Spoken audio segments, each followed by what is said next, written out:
Om Shanti. In the series of Mera Baba, this is the 28th point. Drill. Give all souls everywhere in the world light, sakash and powers. Do you remember the spiritual drill?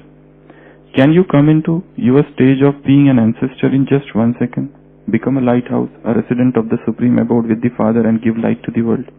So in 1 second, all of those who are listening and seeing everything everywhere, in this land and abroad, become a lighthouse and give all souls everywhere in the world light, sakash and powers. Acha. The second part to this, being an instrument is to become a mine of virtues.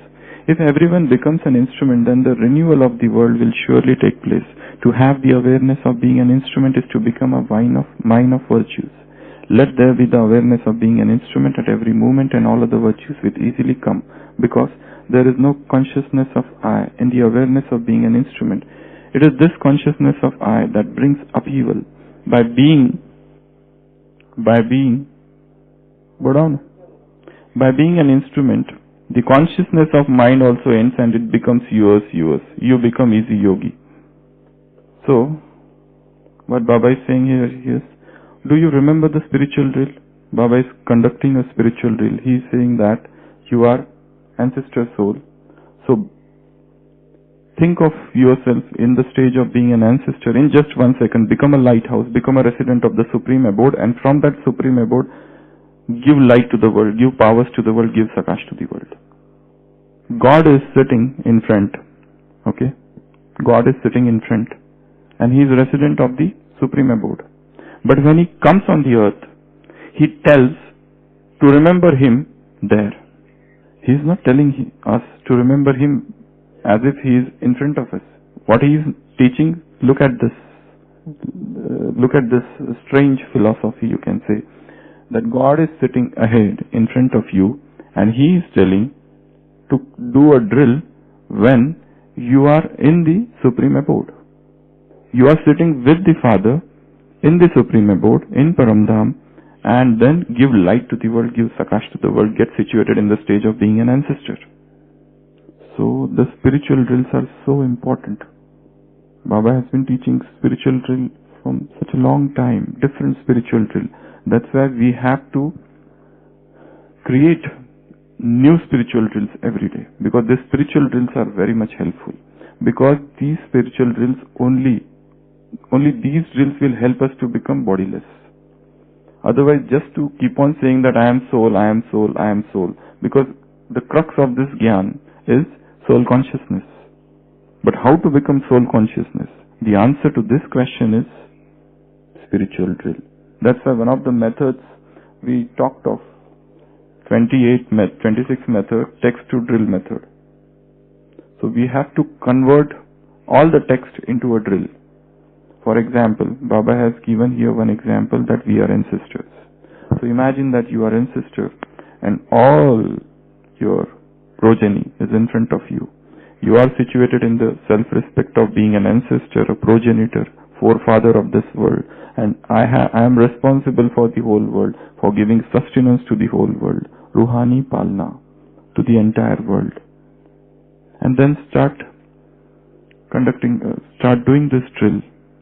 So, what are the advantages of doing spiritual drill? Yes, Shambhai. Why should we do spiritual drills? What are the advantages? What are the benefits? We become fresh.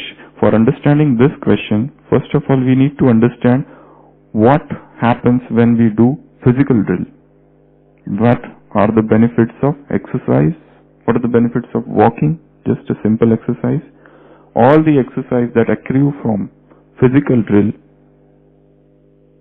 even higher benefits arise from spiritual drills. So with exercise what happens, and with spiritual exercise what happens? Let us contemplate on this topic this way. So spiritual drill make your mind powerful, just as physical drills make your muscles powerful.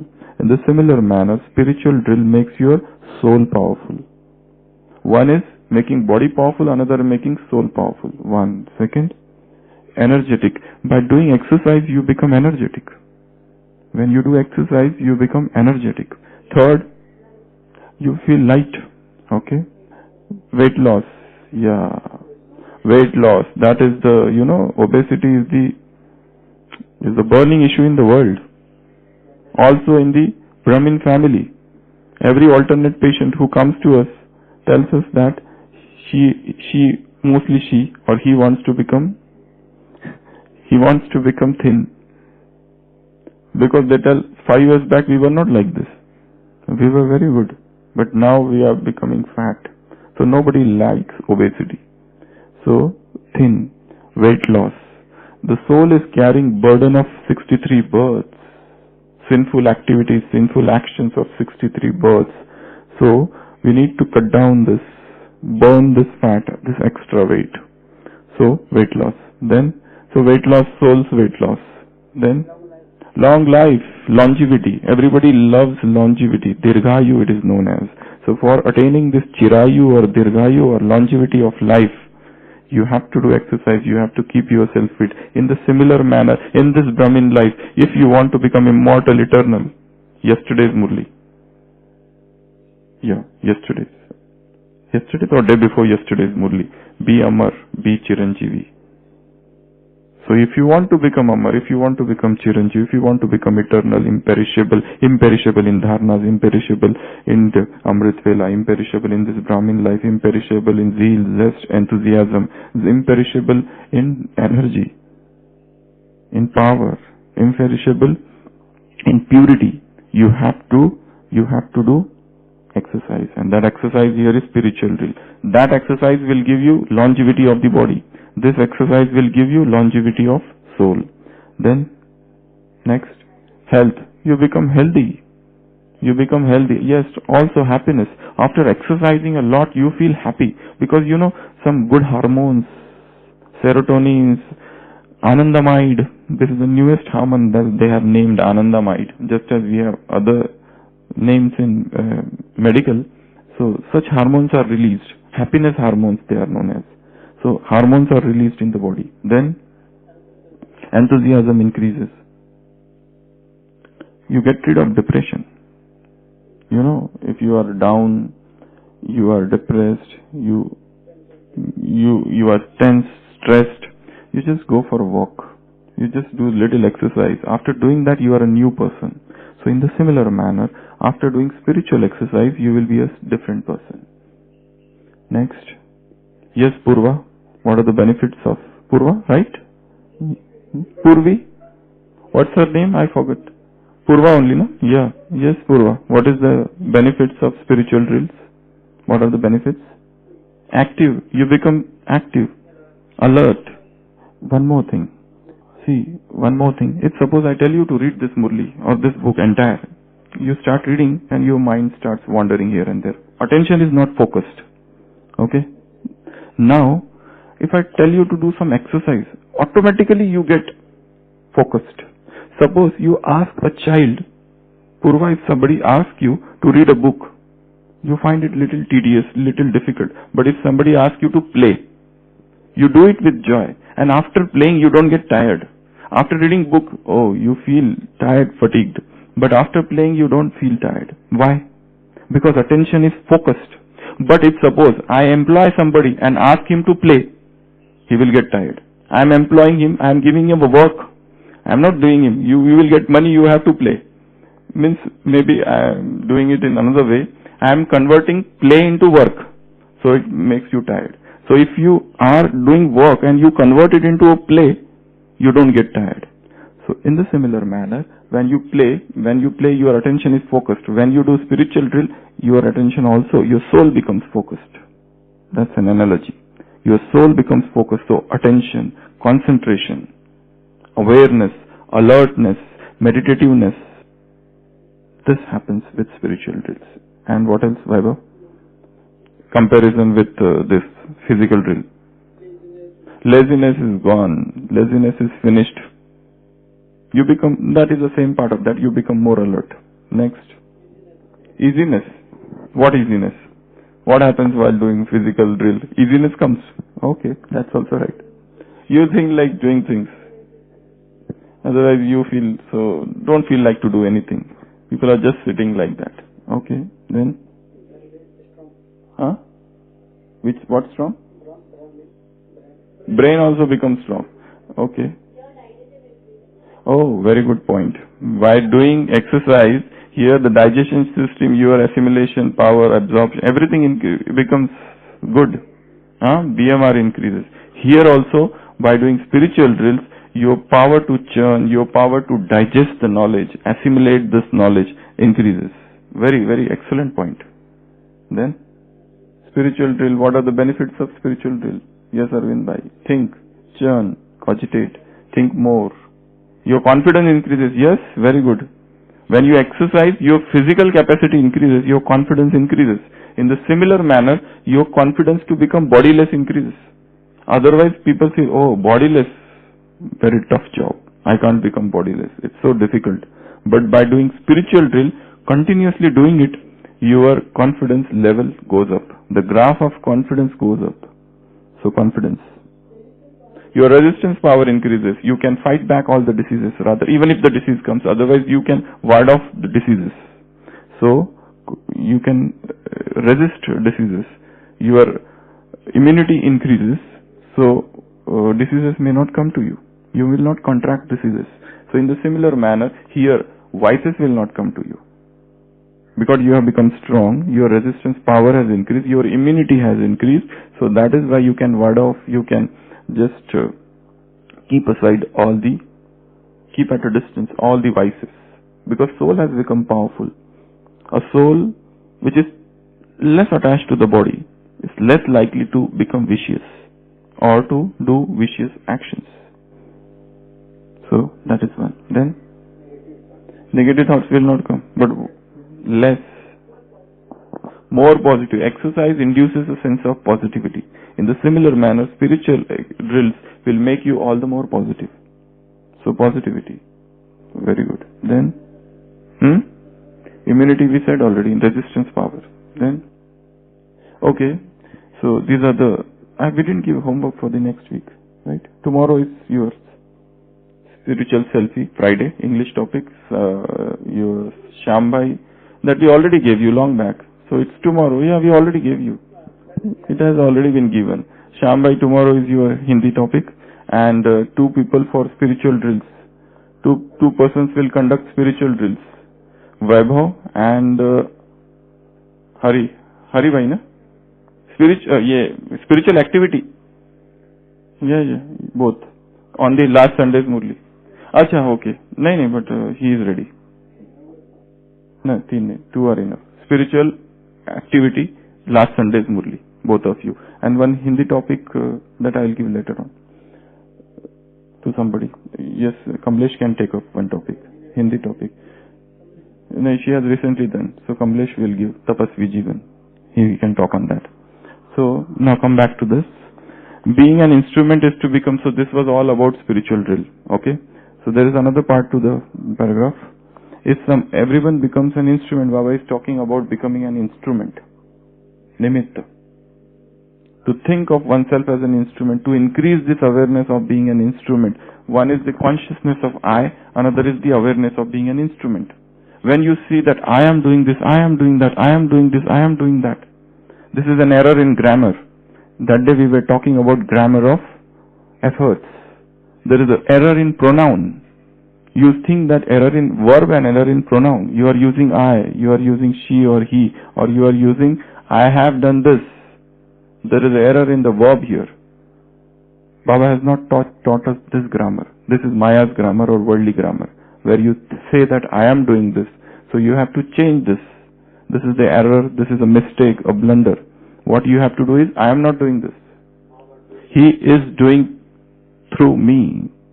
He is making me do, he is making me work, he is making me walk, he is making me do all the services. It's not me, it's he. Who am I? I have no powers. It is his power that is working through me. So this awareness of, there are 2 words, awareness of being an instrument, on second, consciousness of I. This I consciousness, I doing this, I am doing, I am this, I am that. I have done this, this is my center, this is my service. So this consciousness of I. There's a very good incident in the life of Swami Vivekananda. When he had done almost all his life's work and it was towards 1900. He died in 1902, and towards 1900 he returned. He had been to America twice, to UK, and then he came back, and then he decided, now I have to retire. I have to just go for a visit to different pilgrimage sites, and he goes to Kashmir, and from on the way back, he comes across, he says, I don't want any colleague, any companion. I want to move around alone, all alone, as a monk, as a wanderer, as a vagabond. So he goes from one place to another, and whilst coming back, he comes across a village. And in that village, he sees a very old, dilapidated temple of Mother Kali. And he goes inside, and he finds, to his utter surprise, that the statue of that goddess Kali has been broken. And he's infuriated. He's filled with anger. Who has done this? Who dare break this statue, and what is the state of this temple? And he asks people around there, and they tell him that some of the Muslim rulers, some of the Muslim people did this. And he's filled with anger. How dare this, all the Muslims damage, sabotage this temple. He goes home, he sleeps, and he has a dream. In that dream, he sleeps, and then he says, okay, somebody has broken it, it's fine, I forgive them. Tomorrow morning I will go, I will collect donations from the villagers, and I will reconstruct the village, the temple. So, next day he goes, and then he thinks of collecting donations. So, people don't give him.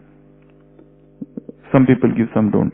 So he comes back, and then he thinks, why I am asking people? Now I will work hard and earn money and re-erect this temple. Then that night he gets a dream.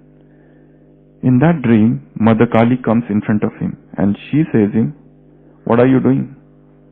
Do you protect me, or I protect you? If I want, do you think that I can't construct my own temple?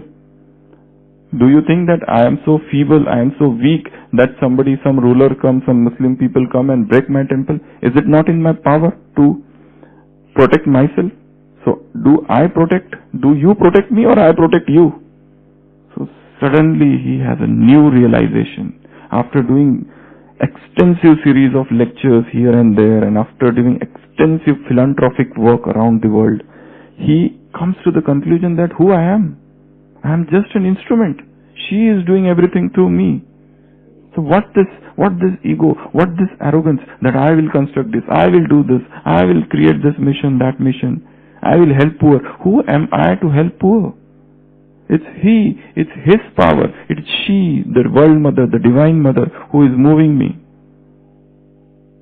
So that changes him. And after that incident, he becomes withdrawn from all those works, from all those activities. He's self-drawn, self-absorbed. He goes into the period of deep contemplation. He stops meeting many people, stops all public lecturing, because he comes to the realization, I am just an instrument. It's she who is doing things through me. It's not me. So, the sense of being an instrument means no consciousness of I. It's not me. It's he. Whatever I am doing, even if I am speaking right now, even if I am doing something, everything, it is his power which is flowing through me. I am just an instrument who is sitting, while the hand of blessing is above. The power is flowing from there. And whatever works we are doing, that consciousness keeps us away from ego. Otherwise, we have a tendency to become egoistic about everything. I have done this, I have done that. This is my specialty, this is my uniqueness, this is my cleverness, this is what I am. Holier than thou attitude, better than others, cleverer than others, intelligent than others. So this will not come. So two things to remember from this thing. One is spiritual drill. Keep on doing different spiritual drills throughout the day, and create your own spiritual drills, new drills. Such drills, till now nobody has done that, or you yourself have never done that. So new spiritual drills. Invent spiritual drills. One. Second, increase this sense of being an instrument. I am an instrument. You have to make this lesson very much firm, pakka. Om Shanti.